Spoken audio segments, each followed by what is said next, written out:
La grande salle du Conseil galactique vibrait de peur et de colère. Des centaines de délégués extraterrestres venus des quatre coins de la galaxie prenaient même place, leurs voix se mêlant en un rugissement de panique. Les écrans géants qui entouraient la salle circulaire diffusaient en boucle la même image terrifiante.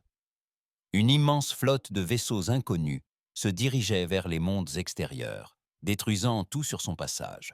L'amiral Kexnash de la Fédération d'Altarion frappa du poing son estrade.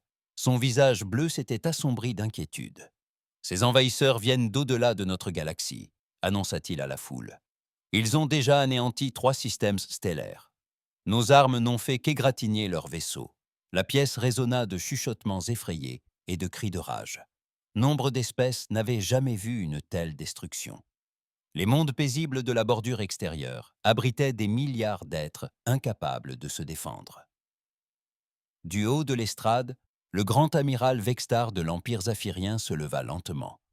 Sa silhouette élancée et imposante projetait une longue ombre sur les autres délégués. Les Zaphiriens étaient réputés dans toute la galaxie pour être les plus grands guerriers et les constructeurs des vaisseaux de guerre les plus sophistiqués. Quand Vextar prenait la parole, tous l'écoutaient. « La peur ne sauvera pas nos mondes », déclara-t-il, sa voix portant aisément dans l'immense salle. L'Empire zaphirien propose de mener une flotte combinée contre ces envahisseurs.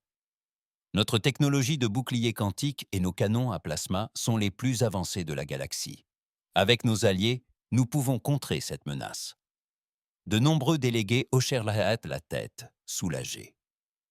Les vaisseaux zaphiriens étaient de véritables œuvres d'art, aux courbes harmonieuses et aux champs d'énergie lumineux, capables de fendre les astéroïdes comme du beurre. Leurs armes pouvaient détruire des lunes entières, et leurs boucliers pouvaient repousser les attaques les plus puissantes. Le représentant du collectif cristallin, un être de verre vivant, avait une voix cristalline. Le collectif accepte de rejoindre cette flotte. Nos armes à phase énergétique compléteront parfaitement votre technologie plasma. Une à une, les plus grandes puissances militaires de la galaxie acceptèrent de collaborer.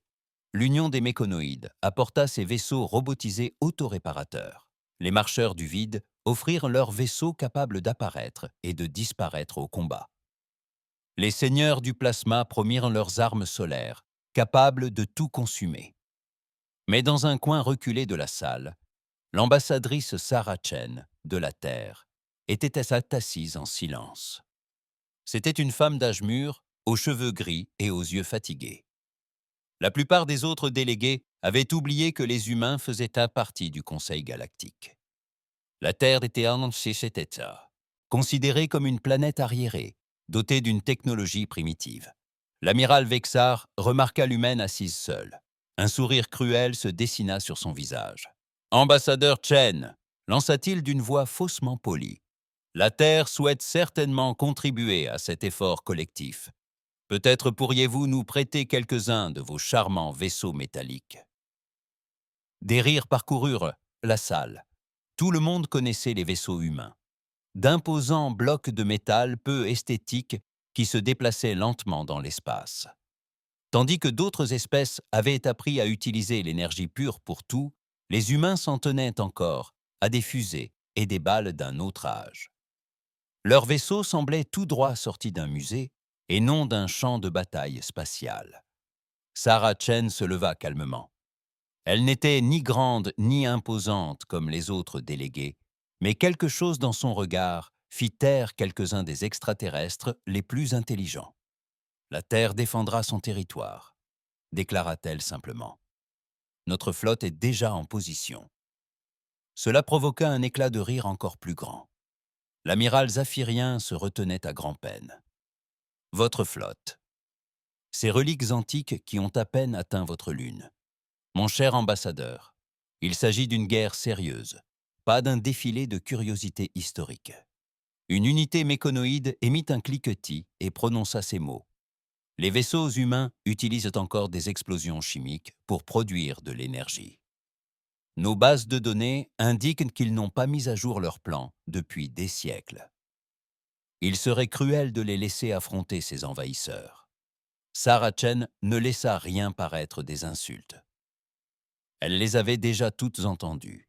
« La flotte humaine tiendra le système d'âme », répéta-t-elle. « Nous vous demandons seulement de nous accorder le temps d'évacuer nos civils en cas d'échec. » De nouveaux rires emplirent la salle. Le grand amiral Vexar secoua la tête, l'air presque compatissant. « Très bien, ambassadeur. Nous nous occuperons de vos survivants une fois les combats terminés. Ne vous mettez pas en travers de notre chemin. » La réunion s'acheva sur de grands discours évoquant l'unité galactique et les technologies de pointe. La flotte extraterrestre réunie devait se rassembler aux confins de l'espace humain, puis se déployer pour affronter les envahisseurs. Il s'agissait du plus grand rassemblement de vaisseaux de guerre de l'histoire galactique, avec des milliers de vaisseaux équipés des armes les plus sophistiquées connues de la science. Tandis que les délégués quittaient la salle, nombre d'entre eux plaisantaient sur les humains à bord de leurs vieux vaisseaux. Certains se demandaient même si la flotte humaine se présenterait au combat. D'autres pariaient sur la rapidité avec laquelle les vaisseaux humains seraient détruits sous le feu ennemi. Mais Sarah Chen retourna seule à son petit vaisseau de transport. Elle activa un canal de communication sécurisé avec la Terre. Commandement du Conseil, ici l'ambassadrice Chen. Les autres espèces arriveront sur sol dans 48 heures. État de la flotte principale. La voix qui répondit était calme et professionnelle. Tous les vaisseaux sont en position, ambassadrice. Les équipages sont prêts. Dites-leur que la galaxie les observe, dit Sarah. Il est temps de rappeler à tout le monde pourquoi les humains ne construisent pas de jolis vaisseaux. Loin de là, dans le système Saul, le capitaine Elena Rodriguez se tenait sur la passerelle de l'UES Indomitable. À travers les épaisses vitres blindées, elle pouvait apercevoir le reste de la flotte de défense humaine, déployée en formation. Chaque vaisseau correspondait exactement à la description des extraterrestres. Un bloc massif de métal et de blindage, bardé de tourelles d'armement et de réseaux de communication. L'Indomitable, quant à elle, avait plus de 60 ans. Sa coque portait les stigmates d'une douzaine de batailles et était couverte de rustines et de réparations. Les canons principaux étaient d'énormes cylindres métalliques d'apparence primitive comparés aux armes à énergie lumineuse des autres espèces. Les moteurs étaient de simples propulseurs à fusion qui crachaient des flammes vives, loin des élégants champs d'énergie utilisés par les extraterrestres avancés. Rodriguez était une vétérane des guerres de colonisation martienne et des conflits liés à l'exploitation minière des astéroïdes. Son visage, marqué par les années de commandement de vaisseaux au combat, était grave et buriné. Elle avait servi sur l'Indomitable pendant 20 ans et connaissait chaque boulon et chaque câble du vieux vaisseau. « Capitaine !» cria son officier de transmission. Les capteurs à longue portée détectent la flotte extraterrestre qui approche du nord galactique. Arrivée prévue dans 36 heures, Rodriguez acquiesça. Autour d'elle, l'équipage du pont s'affairait à ses postes. Contrairement aux ponts automatisés et épurés des vaisseaux extraterrestres, le pont humain regorgeait de commandes manuelles, de systèmes de secours et d'équipements redondants. Tout était conçu pour fonctionner, même si la moitié du navire était détruite. « Signalez à la flotte », ordonna Rodriguez. « Tous au poste de combat. Début des derniers préparatifs. » De l'autre côté de la formation, de vieux navires de guerre, dignes d'une épave, se mirent à vrombir d'une puissance insoupçonnée. Les équipages, qui s'étaient entraînés toute leur vie pour ce moment, exécutèrent leurs routines habituelles. Des armes d'apparence ancestrale étaient chargées de munitions capables de détruire des planètes. Les extraterrestres arrivaient avec leurs vaisseaux rutilants et leurs technologies de pointe. Ils pensaient maîtriser l'art de la guerre, grâce à leurs armes puissantes et leurs boucliers impénétrables. Mais ils n'avaient jamais affronté d'humains auparavant. Ils allaient bientôt découvrir que les vaisseaux les plus anciens recelaient parfois les plus grandes surprises. La flotte extraterrestre combinée émergea des voyages supraluminiques aux confins du système des âmes, telle une nuée lumineuse d'une beauté mortelle. Des milliers de vaisseaux se déployèrent dans l'espace en formation parfaite, leurs coques scintillant de boucliers énergétiques et leurs armes irradiant d'une puissance contenue. Le grand amiral Vectar se tenait sur la passerelle de son vaisseau amiral, le Triomphe cosmique. Ce navire était un chef-d'œuvre de l'ingénierie zéérienne, sculpté à l'image d'un oiseau gracieux aux ailes d'énergie pure. À travers les hublots en aluminium transparent, il pouvait admirer sa magnifique flotte déployée en formation d'attaque, perfectionnée au fil des siècles de guerre. Rapport, ordonna Vexar, les yeux rivés sur l'écran tactique. Son officier d'armement! Un jeune Zapyrion à la peau argentée et brillante leva les yeux de sa console, visiblement excité. Monsieur, nos scanners ont localisé la flotte de défense humaine. Elle est déployée en formation lâche autour de la 4e planète, Mars. Montrez-moi, ordonna Vexitar, citant nos cartes stellaires. L'écran principal afficha une image qui fit éclater de rire plusieurs officiers de pont. La flotte humaine ressemblait trait pour trait aux plaisanteries entendues au Conseil galactique. 67 vaisseaux flottaient dans l'espace, tels d'antiques coffres métalliques, leurs coques sombres et marquées par le temps. Comparées aux courbes élégantes et aux champs d'énergie lumineux des vaisseaux extraterrestres, elles ressemblaient à des morceaux de vieux métal oubliés au rebut. « Par les 7 soleils !» souffla le capitaine Thexley du collectif cristallin, sa voix résonnant dans le système de communication. « Ce sont vraiment des vaisseaux de guerre. On dirait des cargos de l'époque de mon arrière-grand-père. » La voix électronique de l'amiral Méchondriff crépita d'amusement. Mes bases de données indiquent que ces plans datent d'au moins 200 ans. Le plus grand vaisseau semble utiliser un système de propulsion à fusion rudimentaire. Quelle désuétude! Vexatar étudia la formation humaine avec l'œil d'un guerrier aguerri. Les vaisseaux étaient dispersés aléatoirement, sans schéma de combat élégant, ni champ d'énergie coordonné. Leur armement semblait se limiter à de simples tourelles métalliques qui dépassaient de la coque, tels de vieux canons. « Agrandissez le vaisseau de tête », ordonna-t-il. L'image se rapprocha de l'indomptable, et les rires sur la passerelle redoublèrent. Le navire était couvert de rapiessages et de réparations, comme un vieux véhicule terrestre maintes fois réparé. Ses canons principaux étaient en d'énormes cylindres métalliques, pointant vers l'avant, semblables aux armes des anciens navires de guerre des mondes primitifs.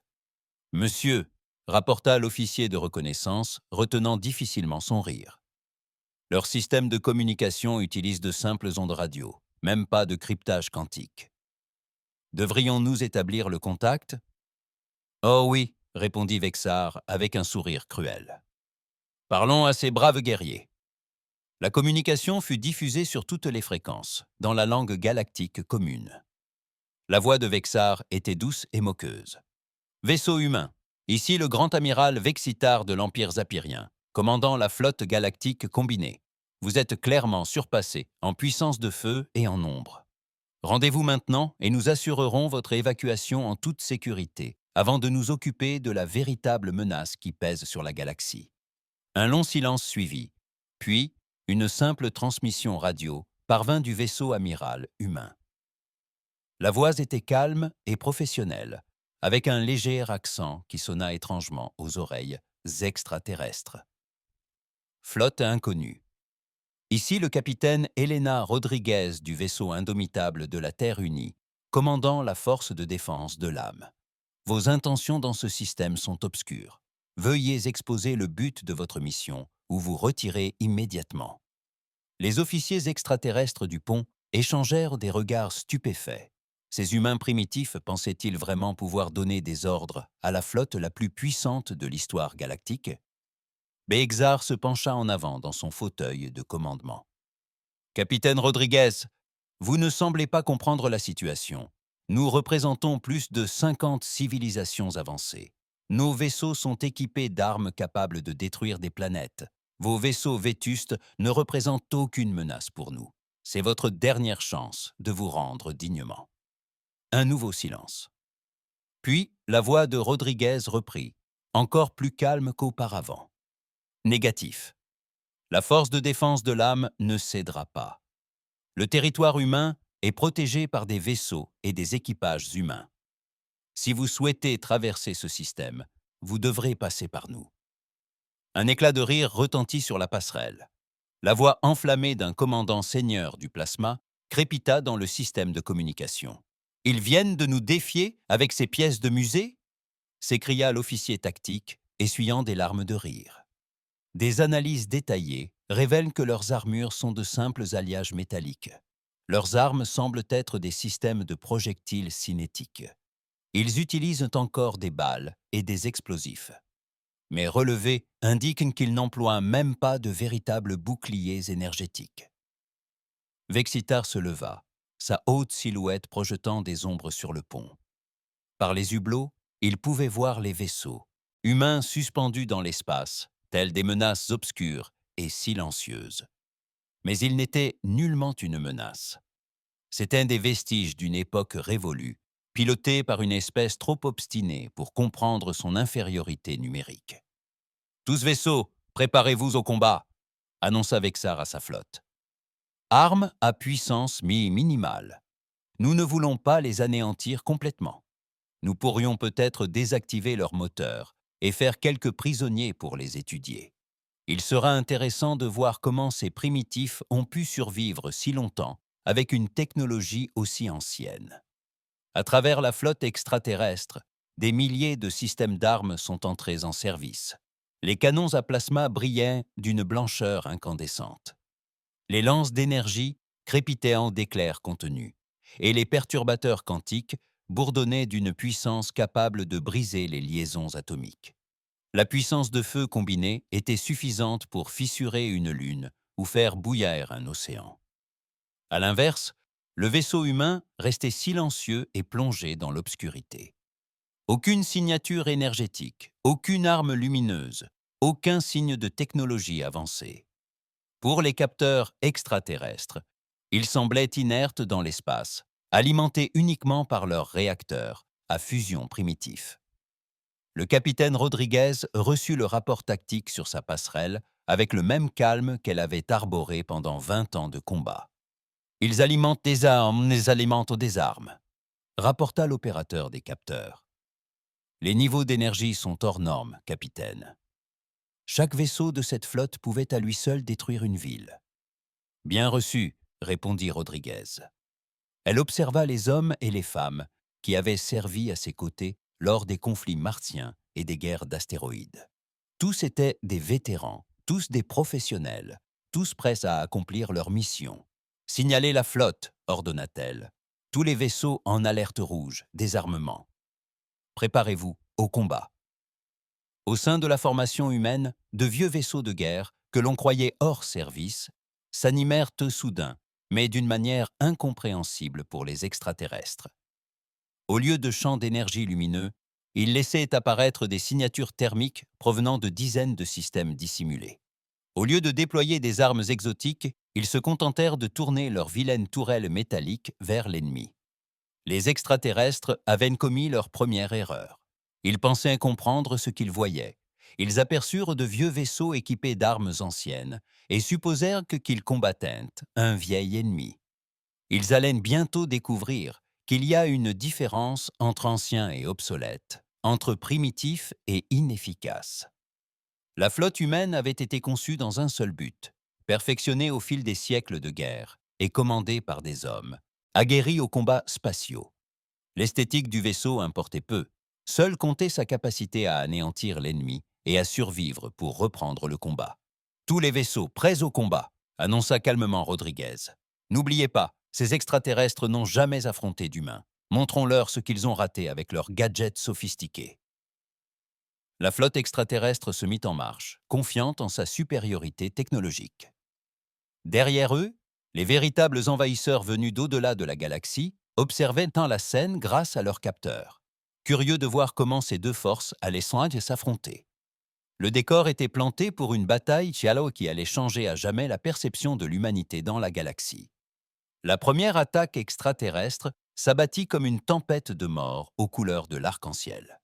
Des milliers d'armes à énergie tirèrent simultanément, emplissant l'espace de flux de plasma, d'éclairs quantiques et d'une force destructrice pure. Le faisceau frappa les vaisseaux humains en des éclairs fulgurants visibles depuis Mars. Sur la passerelle de ce triomphe cosmique, le grand amiral Vexar contemplait avec satisfaction la première salve de sa flotte qui pilonnait les vaisseaux humains primitifs. L'énergie dégagée par les impacts était colossale, suffisante pour vaporiser n'importe quel vaisseau normal à plusieurs reprises. Des impacts directs sur toute leur formation, rapporta son officier d'armement avec enthousiasme. Monsieur, ces vaisseaux devraient être réduits en cendres à l'heure actuelle. Mais alors que les éclairs fulgurants s'estompaient, l'impossible apparut sur les écrans tactiques. Les vaisseaux humains étaient toujours là. Non seulement ils étaient intacts, mais leurs signatures énergétiques s'intensifiaient. Quoi demanda Vextar en se penchant en avant dans son fauteuil de commandement. Scannez-les à nouveau. Ces relevés sont impossibles. Les mains de son officier de scan s'agitèrent sur ses commandes, sa peau argentée pâlissant sous l'effet de la confusion. Monsieur, les relevés sont exacts. Leur puissance augmente d'une manière ou d'une autre. C'est comme si nos armes alimentaient leur système au lieu de les détruire. Dans toute la flotte extraterrestre, des rapports similaires ont inondé les canaux de communication. Les capitaines qui riaient encore quelques instants auparavant exprimaient désormais une inquiétude et une confusion croissante. « Impossible !» s'exclama le capitaine Texili du collectif cristallin. « Rien ne peut absorber autant d'énergie plasma et survivre. Leurs vaisseaux devraient être réduits en fusion. Pourtant, les vaisseaux humains flottaient dans l'espace, sombres et apparemment intacts. Seuls les subtils relevés énergétiques révélaient donc la vérité sur ce qui venait de se produire. Au cœur de ces hideuses coques métalliques, des systèmes insoupçonnés, des extraterrestres convertissaient discrètement leurs attaques énergétiques en électricité. Sur la passerelle de l'Indomitable, le capitaine Rodriguez observait les indicateurs de puissance grimper régulièrement. Absorption d'énergie à 90% d'efficacité, annonça son officier mécanicien avec un léger sourire. Tous les condensateurs se chargent correctement, capitaine. Merci, commandant Hayes, répondit calmement Rodriguez. Autour d'elle, l'équipage du pont travaillait à son poste, avec le calme professionnel de ceux qui s'attendaient précisément à ce résultat. La coque des Indomitables paraissait simple métal aux scanners extraterrestres, mais les apparences étaient trompeuses. Dissimulées sous des couches de blindage ablatif, se trouvaient des grilles de métamatériaux conçues pour canaliser les attaques énergétiques directement vers les systèmes d'alimentation du vaisseau. Ce qui ressemblait à un simple blindage métallique était en réalité un système complexe capable d'absorber et de rediriger presque n'importe quelle arme énergétique. Cette technologie avait été développée durant les guerres de colonisation martienne, lorsque les vaisseaux humains avaient affronté des lasers miniers à énergie détournés en armes. Au lieu de concevoir des blindages plus résistants, les ingénieurs humains avaient appris à fabriquer des blindages capables d'absorber l'énergie des attaques et d'en devenir plus puissants. L'amiral Vexar, de plus en plus inquiet, observait ces écrans. Feu à nouveau? Puissance maximale.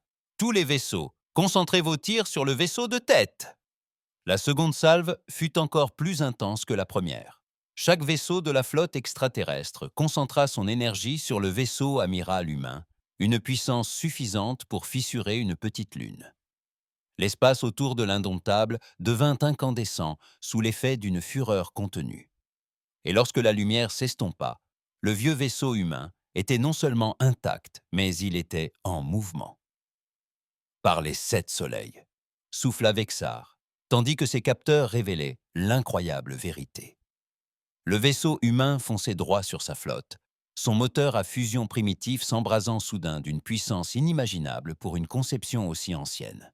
Ce que les extraterrestres ignoraient, c'est que les moteurs à fusion humains étaient loin d'être primitifs.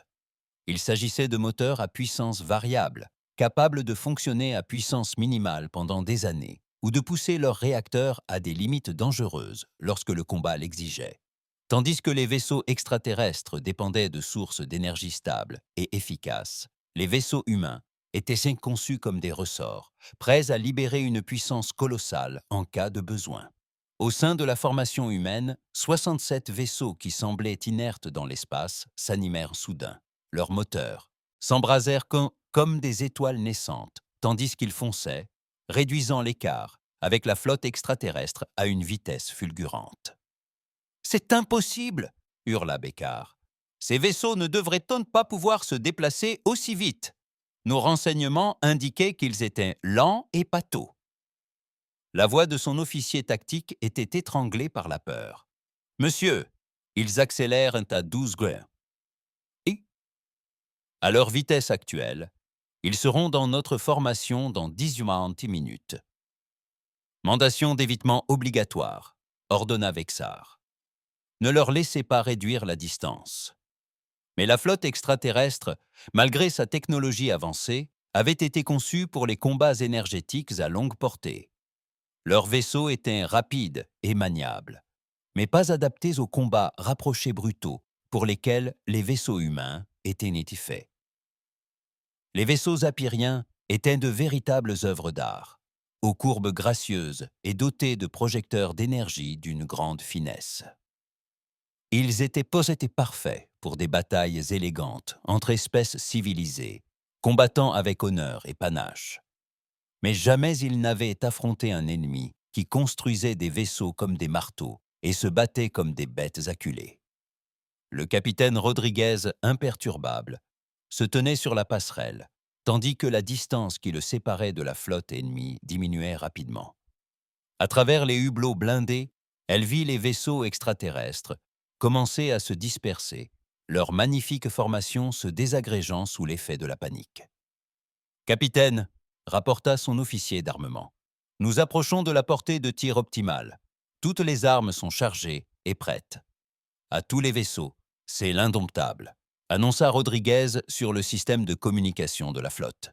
« Il est temps de montrer à ces beaux gosses à quoi ressemblent de vrais vaisseaux de guerre. Sans armes. Engager le combat à volonté. » Ce qui suivit resterait gravé dans les mémoires militaires de toute la galaxie pendant des siècles. Les vaisseaux humains, aussi laids et délabrés fussent-ils, ouvrirent le feu avec des armes que les extraterrestres avaient toutes qualifiées de reliques primitives. Mais rien de primitif dans un canon électromagnétique capable d'accélérer une tige de tungstène à 15% de la vitesse de la lumière. Rien d'obsolète dans des missiles utilisant des systèmes de guidage à cryptage quantique insensibles au brouillage extraterrestre. Rien d'antique dans des ogives nucléaires capables de réduire des astéroïdes en miettes.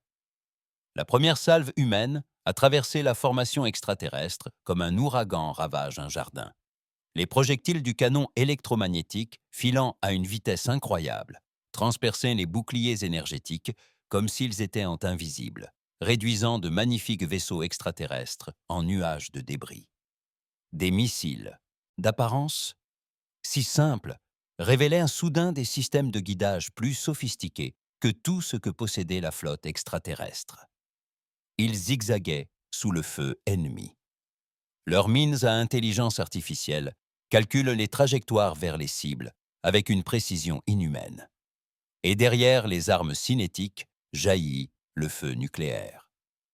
Des ogives conçues pour détruire les installations minières d'astéroïdes déchaînèrent leur fureur sur les vaisseaux extraterrestres, transformant ces élégants bâtiments en étoiles éphémères.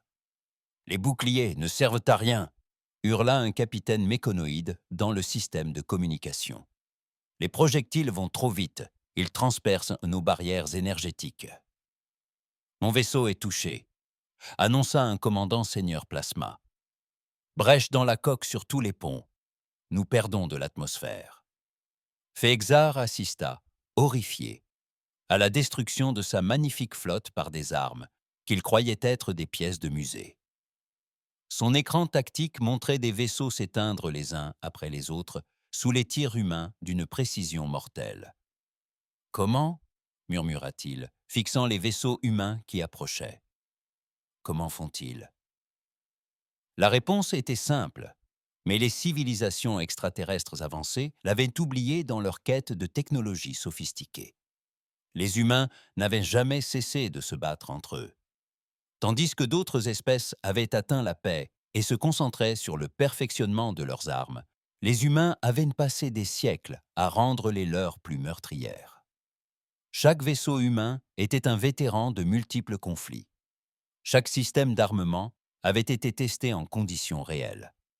Au combat, chaque conception avait été perfectionnée par la dure réalité du champ de bataille. Les extraterrestres avaient construit des vaisseaux pour impressionner leurs semblables. Les humains, eux, les avaient construits pour anéantir leurs ennemis et survivre aux batailles. Il y avait une différence. Et cette différence allait coûter la vie à la flotte extraterrestre.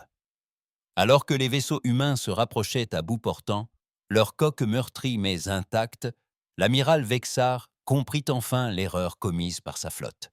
Ils n'avaient pas combattu des primitifs, mais des spécialistes. La flotte humaine s'abattit sur la formation extraterrestre comme une avalanche de métal et de fureur. À courte distance, la véritable nature de la guerre humaine se révéla dans toute son effroyable efficacité. Le capitaine Elena Rodriguez se tenait sur la passerelle de l'Indomptable, tandis que les canons principaux de son vaisseau pivotaient vers le vaisseau amiral extraterrestre. Les imposants systèmes d'armes, qui avaient paru primitifs et maladroits aux yeux des extraterrestres, dévoilaient désormais leur véritable utilité. Chaque canon était plus long que la BE. Plupart des vaisseaux extraterrestres, conçus pour propulser les projectiles à des vitesses capables de fissurer des planètes. « Visez le grand vaisseau zapyrien », ordonna calmement Rodriguez. « Ouvrez le feu pour l'effet. » L'Indomptable trembla sous le déchaînement de ses armes principales. 2 faisceaux de barres de tungstène, chacun accéléré à 15% de la vitesse de la lumière, filèrent à travers l'espace en direction du vaisseau amiral de Vexar. Les projectiles se déplaçaient si vite qu'ils n'apparaissaient que comme de brefs tresses de lumière dans l'obscurité. Le grand amiral Vexar eut moins d'1 seconde pour percevoir l'impact des tirs. Les barres de tungstène percutèrent les boucliers énergétiques de son vaisseau et les traversèrent comme s'ils étaient inexistants. Les projectiles transpercèrent la coque élégante du triomphe cosmique comme des balles traversent du papier, créant des brèches parfaitement rondes qui laissèrent aussitôt s'échapper l'atmosphère et l'énergie. Brèche dans le hall sur les ponts 4 à 12. Son officier de contrôle des avaries cria par-dessus le bruit des alarmes. « Monsieur, nos boucliers ne peuvent pas arrêter des projectiles solides se déplaçant à de telles vitesses. » Tout autour de la flotte extraterrestre, la même scène se répétait. Des vaisseaux conçus pour les combats énergétiques se retrouvaient impuissants face à des armes cinétiques qui ignoraient tout simplement leur défense. Les boucliers énergétiques capables de repousser les rayons plasma les plus puissants étaient impuissants face à des fragments de métal se déplaçant à des vitesses incroyables. Les vaisseaux humains se faufilaient à travers la formation extraterrestre, tels des prédateurs parmi leurs proies. Leurs coques hideuses et balafrées absorbaient les impacts d'armes énergétiques et convertissaient l'énergie en puissance pour leur propre système. Tandis que leurs canons d'apparence primitive transperçaient les défenses extraterrestres avec une facilité déconcertante. Le thermopole de l'UE, un croiseur lourd ayant combattu lors des guerres d'astéroïdes, engagea simultanément 3 vaisseaux mécanoïdes. Les vaisseaux robots tentèrent d'encercler le vaisseau humain, leur forme profilée dansant dans l'espace, tandis qu'ils déversaient un feu énergétique sur la coque du vieux croiseur. Mais le thermopole avait été conçu précisément pour ce genre de combat. Son capitaine, le commandant Sarah Park, avait fait ses armes dans les combats rapprochés et brutaux des conflits miniers. Elle savait qu'en situation de combat réel, rien ne remplaçait un blindage épais, des canons puissants et la volonté de s'en servir. « Faites pivoter le vaisseau, braquez toutes les armes !» ordonna Park. « Montrez à ces machines comment les humains se battent. » Le thermopoli pivota sur son axe, mettant en position de tir des dizaines de tourelles d'armes. Ce que les extraterrestres avaient pris pour de simples canons chimiques était en réalité un mélange de canons électromagnétiques, de lance-missiles et de systèmes de défense rapprochés, perfectionnés au fil de décennies de guerre. Entre humains. Le tir de bordée du croiseur humain était sans précédent pour les vaisseaux mécanoïdes. Les obus du canon électromagnétique criblèrent leur blindage robotique de projectiles, tandis que les missiles guidés contournaient leurs tirs défensifs pour frapper sous des angles inattendus. Des torpilles à ogives nucléaires explosèrent au sein de leur formation, réduisant les élégants vaisseaux robots en nuages incandescents de métal vaporisé. Impossible, transmit le commandant méchonoïde survivant. Notre blindage est est composé de matériaux intelligents autoréparateurs. Ces armes ne devraient pas pouvoir nous blesser.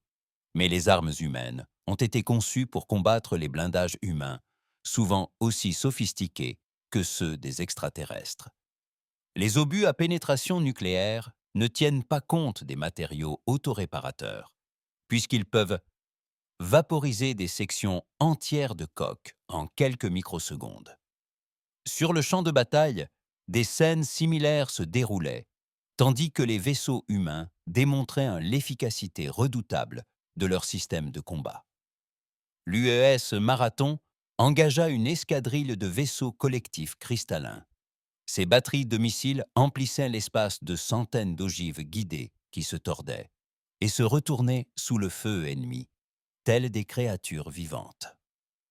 Les vaisseaux cristallins, magnifiques constructions de vers vivants et d'énergie, tentèrent d'utiliser leur technologie de déphasage pour éviter les missiles ennemis. Mais les systèmes de guidage humains avaient été conçus pour traquer les cibles capables de voyager entre les dimensions, une technologie développée lors des conflits avec les colonies rebelles qui avaient accès à des moteurs de saut expérimentaux. Les missiles suivirent leur cible à travers de multiples changements de phase. Leur cerveau quantique crypté calculait des trajectoires d'interception qui semblaient impossibles. Lorsqu'ils finirent par frapper, les coques cristallines se brisèrent comme des vitres frappées par des marteaux, projetant des fragments aux couleurs de l'arc-en-ciel dans l'espace.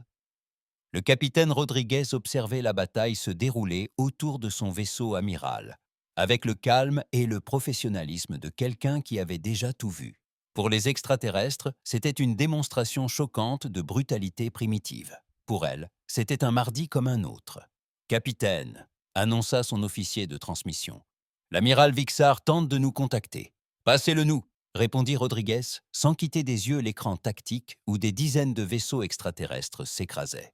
L'image de Vexar apparut sur l'écran principal, et Rodriguez put lire la peur et la confusion sur ses traits extraterrestres. Derrière lui, la passerelle était emplie de fumée, et l'on entendait les bruits des équipes de contrôle des avaries qui s'activaient frénétiquement. « Capitaine Rodriguez », dit Vexar d'une voix étranglée par le désespoir, « ce massacre doit cesser. Nous sommes venus ici pour défendre la galaxie contre les envahisseurs. Nous ne sommes pas vos ennemis. » Rodriguez le regarda avec la même expression qu'elle utiliserait pour examiner un insecte. « Vous êtes entré dans l'espace humain avec des armes chargées et vous avez exigé notre reddition. D'après mon expérience, amiral, cela fait de vous un ennemi. Mais nous sommes des civilisations avancées, protesta Vexar. Nous avons des lois de la guerre, des codes d'honneur. Ceci est un massacre. Ceci est la guerre, répondit simplement Rodriguez. Votre peuple a passé des siècles à embellir vos navires et à rendre vos armes plus élégantes. Mon peuple a passé des siècles à rendre nos navires plus robustes et nos armes plus meurtrières. La différence est flagrante. Autour de l'Indomptable, la flotte humaine poursuivait la destruction méthodique de la formation extraterrestre.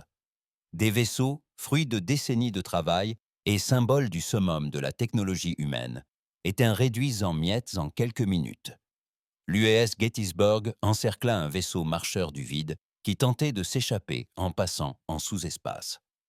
L'officier d'armement du vaisseau humain avait déjà affronté des ruses similaires lors de la rébellion des colonies extérieures et savait parfaitement comment neutraliser les ennemis capables de disparaître de l'espace normal. « Impulsion tâchons à pleine puissance », ordonna-t-il. Le Gettysburg tira une salve de particules exotiques qui perturbèrent le continuum subspatial, forçant le vaisseau explorateur à revenir dans l'espace normal, droit devant les canons principaux du vaisseau humain. L'explosion qui s'ensuivit illumina la moitié du système solaire. Pendant ce temps, le Valley Forge américain engageait un combat acharné avec un Dreadnought, seigneur du plasma. Les deux vaisseaux étaient si proches que leurs coques se frôlaient presque.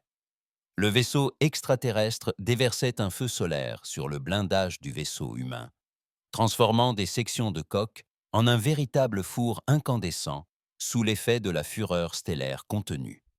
Mais le Valley Forge avait été conçu précisément pour ce genre de châtiment. Son blindage n'était pas simplement en métal. Il était composé de couches de matériaux réactifs, de dissipateurs thermiques et de systèmes d'urgence capables de fonctionner même lorsque la majeure partie du vaisseau était en flammes. L'équipage humain continuait de se battre alors même que la passerelle se remplissait de fumée et que la coque rougeoyait. Le vaisseau extraterrestre, malgré toute sa puissance, n'avait jamais été conçu pour résister aux dommages. Lorsque les tirs à bout portant des canons à rails de la forge de la vallée finirent en par percer l'élégante coque du seigneur du plasma, le vaisseau extraterrestre se désintégra comme une fleur dans un haut fourneau. L'amiral Vexar assista impuissant à la destruction systématique de sa fière flotte par des armes et des tactiques qu'il n'aurait jamais imaginées. Ces hommes se battaient sans honneur, sans élégance, sans le moindre égard pour les règles de la guerre civilisée. Ils se battaient pour gagner. Tous les navires, retraite, ordonna finalement Feixar, la voix brisée par la honte de la défaite. Tous les vaisseaux, repli immédiat. Nous ne pouvons pas gagner cette bataille. Mais le capitaine Rodriguez n'en avait pas fini avec sa leçon. Négatif, amiral, répondit-elle par le canal ouvert. Vous êtes venus ici pour juger les capacités humaines. La démonstration n'est pas encore terminée.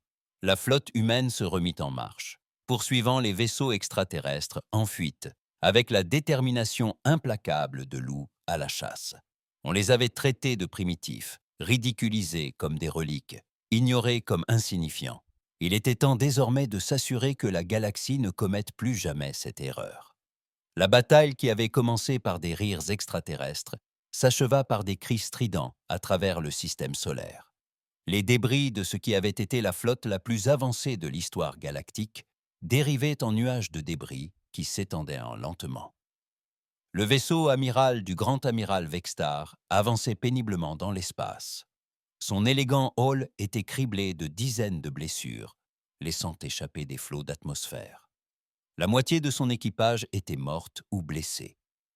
Et les magnifiques champs d'énergie qui avaient jadis entouré son vaisseau vacillèrent faiblement comme des bougies mourantes.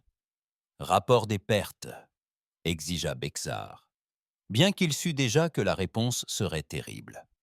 Son officier tactique survivante, la peau argentée noircie par les incendies électriques, leva les yeux de sa console endommagée. « Monsieur, nous avons perdu 68% de la flotte. La plupart des survivants sont gravement blessés et peinent à maintenir leur survie. 68% des quelques 7000 navires, représentant 50 civilisations différentes et des siècles de progrès technologiques, avaient été détruits ou mis hors service par 67 vaisseaux humains qui semblaient tout droit sortis d'un musée. Combien de vaisseaux humains avons-nous détruits ? Demanda Fexar, redoutant la réponse. Aucun, monsieur, murmura la voix. Plusieurs vaisseaux humains portaient des traces de combat, mais restaient opérationnels. Leur rapport de perte indiquait des pertes d'équipage minimes. Vexar contemplait la scène tactique avec incrédulité. Les vaisseaux humains planaient dans l'espace autour de ces survivants en fuite, tels des loups noirs entourant un troupeau blessé. Leurs coques étaient noircies et meurtries par la bataille, mais aucun n'avait été détruit. Pas une seule n'avait été mise hors service. Le système de communication s'anima, la voix du capitaine Rodriguez résonnant. Son ton était aussi calme et professionnel qu'au début de la bataille, Kowetier, comme si la destruction totale d'une flotte galactique n'était qu'une simple formalité. Amiral Vexar, ici le capitaine Rodriguez. Vous avez l'ordre de quitter immédiatement l'espace humain.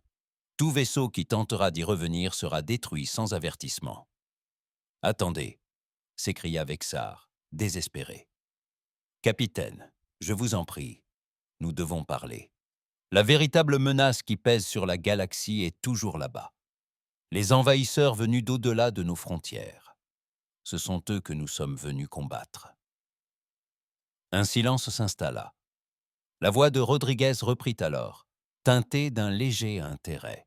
« Expliquez-nous. » Une flotte de vaisseaux inconnus sillonne les territoires de la bordure extérieure, déclara rapidement Vexar, craignant une nouvelle attaque humaine. Ils ont déjà détruit 3 systèmes stellaires.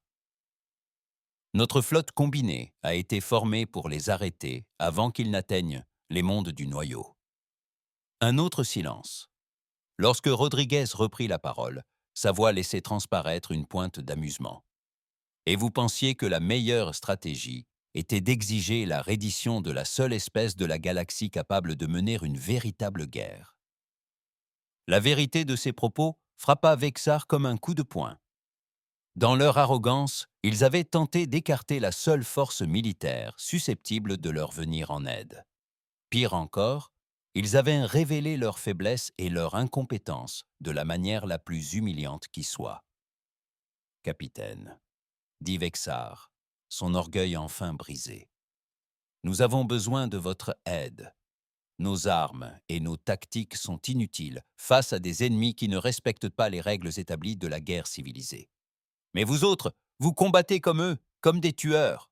Nous, on se bat comme des survivants. » Rodriguez le corrigea. « Il y a une différence. On ne tue pas par plaisir, amiral.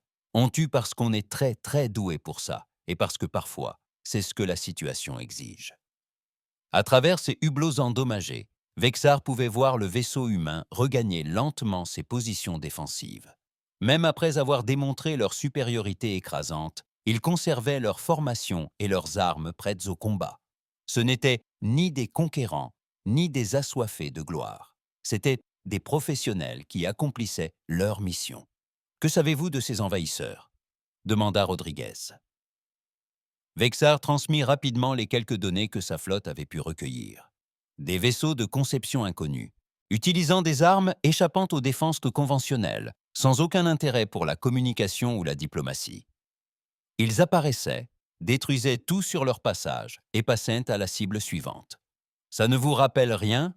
a commenté Rodriguez après avoir analysé les données. « Extinction massive, destruction totale des infrastructures, aucun intérêt apparent pour la conquête ou la négociation. » Analyse du capitaine Martinez. Une autre voix humaine se joignit à la communication, calme et analytique. « Un schéma d'extermination classique, capitaine. Similaire à la tactique de la Terre brûlée employée par la Titan Corporation lors des conflits de Jupiter, mais à une échelle bien plus vaste. Ces envahisseurs ne cherchent pas à conquérir de territoire. Ils tentent d'éliminer toute vie dans la galaxie. » Vexar sentit son cœur rater un battement. Les officiers humains discutaient de l'extinction galactique comme s'il s'agissait d'un problème tactique à résoudre, et non de la fin de la civilisation elle-même. « Des recommandations ?» demanda Rodriguez. « Le protocole anti-extinction standard », répondit Martinez. « Trouvez-les, neutralisez-les et anéantissez-les, même si nous devrons coordonner nos efforts avec les forces locales pour être efficaces à cette échelle. » « Les forces locales ?» La voix de Rodriguez trahissait un humour sec. « Vous voulez dire ces messieurs qui viennent de prouver qu'ils sont incapables de se sortir d'une situation impossible. » Des rires fusèrent sur le canal de communication humain. De vrais rires, comme si la défaite totale de la flotte galactique était amusante plutôt qu'effrayante. « Capitaine Rodriguez » interrompit Vexar d'une voix désespérée. « Allez-vous nous aider ?»« Cela dépend, amiral. Êtes-vous prête à suivre une doctrine tactique humaine ? Car je peux vous dire tout de suite que notre façon de combattre n'a rien à voir avec ce à quoi vous êtes habitués. Nous ne nous soucions ni de l'honneur, ni de l'élégance, ni de minimiser les dommages collatéraux. Face à une menace d'extinction, nous combattons pour vaincre et utilisons toutes les armes à notre disposition. » Vexar songea à ces magnifiques vaisseaux réduits en miettes en moins d'1 heure. Il repensa aux tactiques élégantes et aux traditions de combat honorables qui s'étaient révélées totalement inutiles contre un ennemi qui les ignorait superbement. « Oui, » dit-il enfin, « nous suivrons vos ordres. » « Bien. Signalez à vos vaisseaux survivants de se regrouper derrière la flotte humaine. Nous partons à la chasse. » Alors que la nouvelle de la bataille se répandait à travers la galaxie, l'impact fut immédiat et profond. Les espèces qui s'étaient moquées de la technologie primitive de l'humanité se turent à l'annonce des faits. La flotte combinée des civilisations les plus avancées de l'espace connu avait été anéantie par des armes, utilisant encore des balles et des explosifs. Sur une centaine de mondes différents, des analystes militaires étudiaient les enregistrements des combats avec une stupéfaction mêlée d'horreur. Les humains n'avaient pas seulement gagné. Leur victoire avait été si totale qu'elle redéfinissait la nature même de la guerre galactique. L'ambassadrice Sarah Chen reçut les rapports dans ses quartiers, à bord du vaisseau de transport qui la ramenait sur Terre. Elle parcourut les listes de victimes et les évaluations des dégâts avec le même calme qu'au Conseil galactique. Son assistant, un jeune diplomate nommé Jackson, leva les yeux de sa tablette, les yeux écarquillés. « Ambassadeur, dit-il, les médias galactiques parlent de la défaite militaire la plus écrasante de l'histoire. Certains affirment que l'humanité représente une menace pour la paix galactique. » Sarah Chen sourit pour la première fois depuis des semaines. « Laisse-les penser ce qu'ils veulent, Jackson. L'important, c'est qu'ils nous prennent enfin au sérieux. » Pendant ce temps, dans les profondeurs de l'espace, au-delà des limites de la galaxie, les véritables envahisseurs observaient la bataille grâce à leurs propres capteurs. Leur système d'intelligence artificielle analysait les tactiques et les armes humaines avec une précision froide et calculatrice. Pour la première fois depuis le début de leur campagne d'extermination, ils se heurtèrent à un imprévu. Une espèce qui combattait comme eux, une espèce qui concevait des armes pour tuer plutôt que pour frimer, une espèce pour qui la guerre était un métier plutôt qu'un art. Les envahisseurs durent en revoir leurs plans. Les défenseurs de la galaxie n'étaient pas aussi faibles qu'ils l'avaient ni cru. Du moins, certains savaient mener une véritable guerre. De retour dans le système Saoul, le capitaine Rodriguez, depuis sa passerelle, observait les survivants extraterrestres se rassembler derrière sa flotte. Ils volaient en formation désordonnée, leurs magnifiques vaisseaux meurtris et détruits, leurs équipages humiliés par la défaite, mais ils étaient encore en vie et prêts à se battre. Voilà qui pouvait servir d'espoir. « À tous les vaisseaux, ici Rodriguez », annonça-t-elle à la flotte humaine et extraterrestre réunie. « Cap sur les territoires de la bordure extérieure. Il est temps de montrer à ces envahisseurs ce qui arrive quand on menace notre galaxie. » Les vaisseaux humains prirent la direction de l'espace profond. Leurs coques, meurtries mais intactes, étaient prêtes à affronter l'inconnu. Derrière eux suivaient les vestiges de la flotte galactique. Ils ne se moquaient plus des reliques de Saoul. Ils avaient appris à leurs dépens que parfois, les vaisseaux les plus anciens étaient les mieux armés. Et que les espèces les plus primitives étaient celles qui connaissaient le mieux l'art de la guerre. La galaxie ne sous-estimerait plus jamais l'humanité.